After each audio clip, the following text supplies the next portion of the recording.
चलिए दोस्तों, आज शुरू करने वाले हैं आज की क्लास।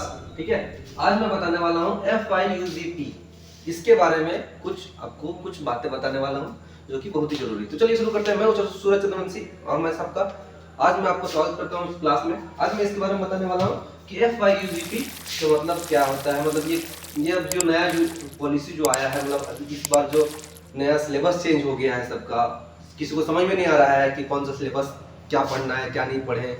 नया नया चैप्टर आ गया है, नया नया सब्जेक्ट आ गया है, तो वो सब सब्जेक्ट को कैसे कैसे समझना है वो समझाते हैं। ठीक है, तो सबसे पहले आज मैं ये बताने वाला हूँ कि ये जो अभी आपका जो सेशन चल रहा है 2023 से लेकर के 2027 तक, ठीक है, तो ये जो सेशन अभी पहले हम लोग का सेशन होता था 3 साल का सेशन होता था, लेकिन अब हो गया है 4 साल का ग्रेजुएशन हो गया है।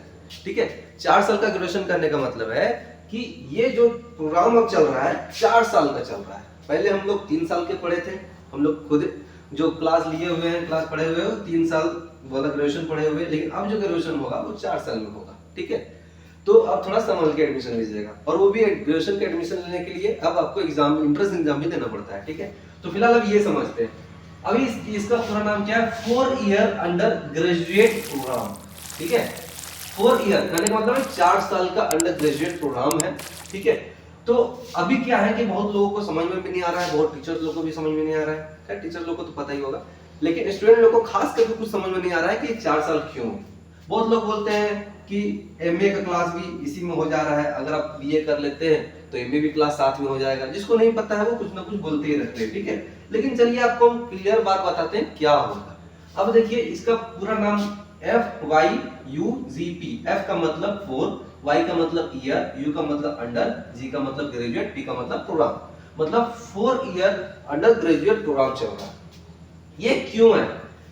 तो ऐसा इसलिए है as per provision of NEP 2020 में बहुत लोगों को पता होगा कि 2020 में एक एजुकेशन पॉलिसी लागू हुआ है जिसको बोलते हैं न्यू एजुकेशन पॉलिसी। ठीक है, उसी का नाम है, पूरा शॉर्ट में लिखे NEP, न्यू एजुकेशन पॉलिसी 2020 में लाया गया था। उसमें क्या हुआ था, कुछ बदलाव किए गए थे, हमारे जनरेशन को देखते हुए आगे के बदलाव किया गया है कि आगे और कैसे इंक्रीज कर सकते हैं एजुकेशन लेवल पर। ठीक है, पहले का जो हमारा एजुकेशन पॉलिसी था बहुत पुराना था, बहुत दिन से चलता आ रहा था। ठीक है, अब क्या हुआ है कि 2020 से लागू कर दिया गया है कि NEP लागू हो जाएगा, मतलब कि नया education policy, new education policy लागू होता है। ठीक है, जिसके जरिए FYUGP एक प्रोग्राम बनाया गया है जिसको बोलते हैं 4 ईयर अंडर ग्रेजुएट प्रोग्राम। ठीक है, तो अब इसके आधारित पर ही आप आगे आपको चलना है। ठीक है, अब इसी के आधार पर 4 ईयर का है तो सेमेस्टर कितना हो जाएगा, सेमेस्टर हम लोग का 3 साल का था तो 6 सेमेस्टर होता था, अब यहाँ सेमेस्टर हो जाएगा 8, टोटल 8 सेमेस्टर हो जाएगा। ठीक है, तो आपको अब सेमेस्टर वाइज करके भी आगे बढ़ना है और इसको लेकर के भी आगे बढ़ना है। न्यू एजुकेशन पॉलिसी में कुछ सब्जेक्ट ऐसे हैं जो नया नया आया है, तो वो सब्जेक्ट में से हम बात करने वाले हैं आज। ठीक है, तो अब चलिए आगे देखते हैं, बढ़ते हैं आगे की तरफ।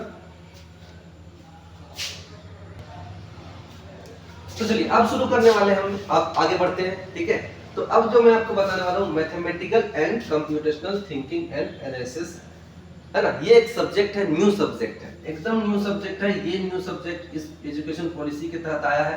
ये सब्जेक्ट जो पढ़ने वाले हम लोग मैथमेटिकल एंड कंप्यूटेशनल थिंकिंग, ये एक कॉमन सब्जेक्ट है ना, ये एक कॉमन सब्जेक्ट है। ठीक है, जिसको बहुत ऐसा सब्जेक्ट जो इसमें बनाया गया है, तो इसमें हर बहुत ऐसा सब्जेक्ट में ऑनर्स पेपर में दिया गया है। ठीक है, ये कॉमन सब्जेक्ट है, आर्ट्स वाले के लिए भी है, कॉमर्स वाले के लिए भी, साइंस वाले के लिए भी। ठीक है, तो अब ये समझ लीजिए इसका एक सब्जेक्ट कोड है, सबका सब्जेक्ट का अपना अपना कोड होता है। इसका है CC5, इसका सब्जेक्ट कोड है। और ये जो सब्जेक्ट है न्यू एजुकेशन पॉलिसी के तहत हर यूनिवर्सिटी में लागू हो चुका है। ठीक है, जैसे कि अगर आपका BBU है ना, BBMKU है, या फिर रांची यूनिवर्सिटी है, ठीक है, या फिर एसेट है ना, तो ऐसे बहुत सारा ऐसा मतलब समझ लीजिए हर एक यूनिवर्सिटी में इधर लागू हो चुका है। ठीक है, अब इसको समझने के लिए आप ये समझिए कि ये कब से लागू हुआ है, कब से लागू हुआ है, फ्रॉम सेशन 2022 से लेकर के 2026 से लागू हुआ है। जिसका एडमिशन 2022 से हुआ होगा तो उसका एडमिशन 4 साल के लिए हुआ होगा, उसका सेशन होगा 2022 से लेकर के 2026 तक। समझ में आ रहा है? ठीक है, तो चलिए अब आगे बढ़ते हैं। इसमें सब्जेक्ट जो है अभी हम जो बताने वाले हैं आपको सेमेस्टर 2 को लेकर के बताने वाला हूं, सेमेस्टर 2 का सिलेबस क्या है, ठीक है। अब इसका जो सिलेबस है सेमेस्टर 1 तो क्लियर हो गया है, अब सेमेस्टर 2 के बारे में पढ़ रहे हैं कि सेमेस्टर 2 में अब इसका क्या क्या सिलेबस होगा, क्या क्या नहीं होगा, ठीक है। सेमेस्टर 2 के बारे में पढ़ते हैं, ठीक है।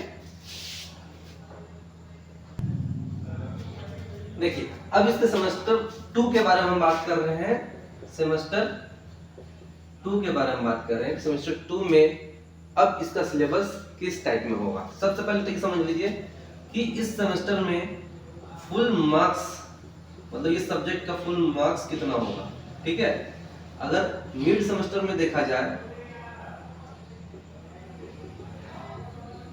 मिड सेमेस्टर में देखा जाए इसका फुल मार्क्स 25 मार्क्स का होता है, ठीक है। इसका फुल मार्क्स कितना का होगा, 25 का होगा, ठीक है।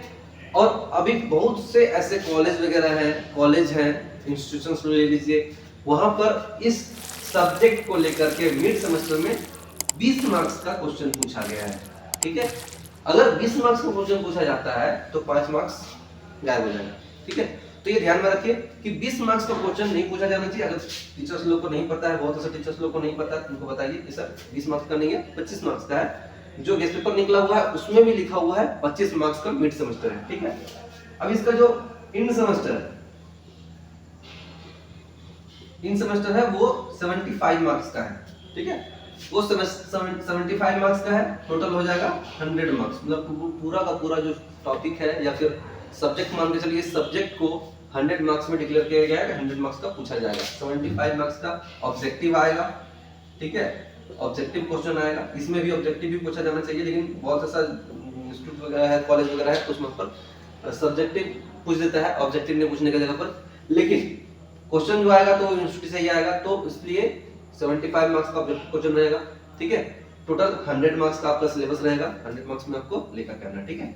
तो अब चलिए बात करते हैं इसके आगे कि कौन कौन सा टॉपिक में हम इसको चर्चा करेंगे, कौन कौन सा टॉपिक में बात करेंगे, कौन कौन सा टॉपिक यहाँ पर पढ़ाया जाएगा, ठीक है। तो जो जो पढ़ाने वाले हैं वो बताने वाले हैं, ठीक है।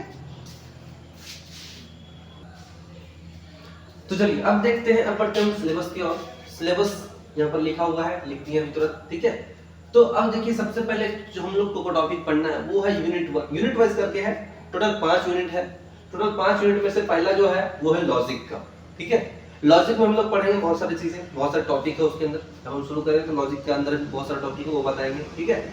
यूनिट 2 है, यूनिट 2 में पढ़ा जाएगा सेट्स एंड नंबर सिस्टम, ठीक है। नंबर सेट के बारे में और नंबर सिस्टम के बारे में पढ़ेंगे। वो कंप्यूटर नंबर सिस्टम भी हो सकता है, इसमें और बहुत सारा कुछ इसमें दिया गया है, ठीक है। अब यूनिट 3 में पढ़ा जाएगा थ्योरी ऑफ इक्वेशन, इक्वेशन का थ्योरी पढ़ना, उसमें थ्योरी ऑफ इक्वेशन पढ़ना है, ठीक है। यूनिट 4 में पढ़ना है स्टैटिस्टिक्स एंड प्रोबेबिलिटी, ठीक है। स्टैटिस्टिक्स प्रोबेबिलिटी ये दोनों के बारे में पढ़ना है, ठीक है। और यूनिट 5 में पढ़ना है ज्योमेट्री के बारे में। हम लोग ज्योमेट्री पहले भी पढ़े नहीं, ज्योमेट्री के बारे में पढ़ना है, ठीक है। देखिए ये सारा जो टॉपिक है, ठीक है, ये ऐसा नहीं है कि कुछ नया टॉपिक दे दिया है या फिर कुछ अचंभा वाली चीज हो गया, नया ही सब्जेक्ट ही दे दिया, ऐसा कुछ नहीं है, ठीक है। ये सारा जो टॉपिक है ये प्रीवियस क्लास में, जैसे कि अभी हम लोग पढ़ रहे हैं ग्रेजुएशन में, ठीक है।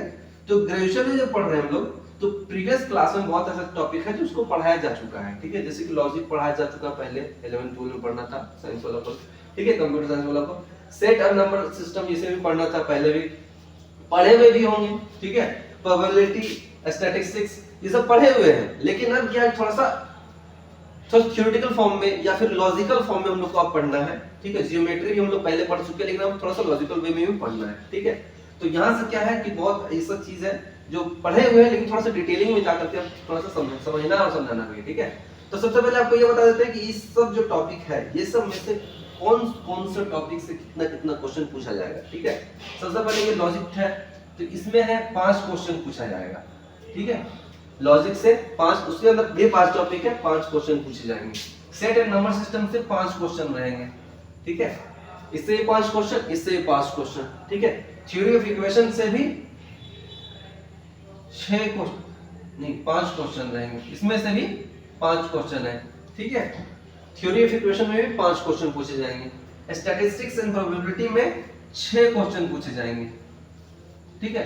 टोटल 6 क्वेश्चन उनमें से रहेंगे, ठीक है। ज्योमेट्री में 4 क्वेश्चन पूछे जाएंगे, ठीक है। अब टोटल क्वेश्चन देख लीजिए, टोटल क्वेश्चन कितना हो जाता है ठीक है, 5 10 15, ठीक है, 15 और 10 25, टोटल क्वेश्चन 25 है। ठीक है, हर एक क्वेश्चन यहाँ पर 3 मार्क्स का है। ठीक है, हर एक क्वेश्चन आपको 3 मार्क्स का पूछा जाएगा। ठीक है, इसमें से हर एक क्वेश्चन आपको 3 मार्क्स का रहेगा उसमें। ठीक है, और 3 मार्क्स से ही आएगा 75 मार्क्स। ठीक है, 75 मार्क्स का आपका टोटल क्वेश्चन रहेगा। तो हर एक 25 क्वेश्चन रहेगा, हर एक 25 क्वेश्चन आपका 3 मार्क्स का रहेगा। ठीक है, ये हम बता रहे हैं। ठीक है, इसको आप अच्छे से समझ लीजिए। ठीक है, जो टोटल क्वेश्चन है वो 25 है, हर एक क्वेश्चन 3 मार्क्स का रहेगा। एक क्वेश्चन में अगर आप गलती करते हैं तो आपका 3 मार्क्स गया। ठीक है, तो 25 क्वेश्चन, हर एक क्वेश्चन 3 मार्क्स का है, टोटल मार्क्स हो जाएगा 75 मार्क्स। ठीक है, तो चलिए ये आप समझ लीजिए। अब आगे बढ़ेंगे। तो आज के लिए बस इतना ही, ये इंट्रोडक्शन क्लास था, तो इंट्रोडक्शन हो चुका है। अब कल से हम शुरू करेंगे लॉजिक के बारे में, फर्स्ट यूनिट को लेकर के आगे बढ़ेंगे। तो चलिए, धन्यवाद, जय हिंद, जय भारत।